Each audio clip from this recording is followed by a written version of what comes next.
Good evening বন্ধুরা। Good evening না, এখন যদিও কটা বাজে, মানে 9টার দিকে ঘড়িতে সময়।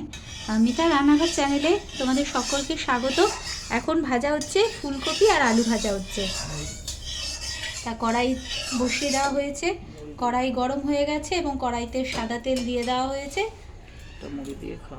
মুড়ি দিয়ে খাওয়া হবে, রুটি দিয়েও ওটা খেতে খারাপ লাগে না, অসাধারণ লাগে। ফুলকপি আলু ভাজা, শীতকালে এটা অসাধারণ, অত্যন্ত জনপ্রিয় এবং অত্যন্ত সুস্বাদু খাবার, আমরা সকলেই খাই। তা এখন ফুলকপি আলু ভাজা হচ্ছে, তেলটা গরম করতে দেওয়া হয়েছে। তেল গরম হয়ে গেছে, এবার ফুলকপি আলুগুলোকে ছেড়ে দেওয়া হচ্ছে।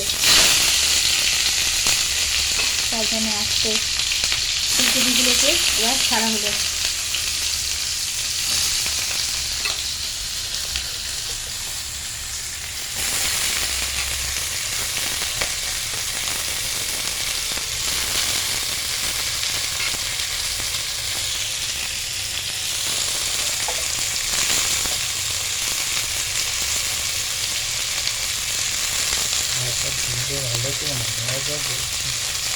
পরিষ্কার করে দিয়েছি। আলুর মাটি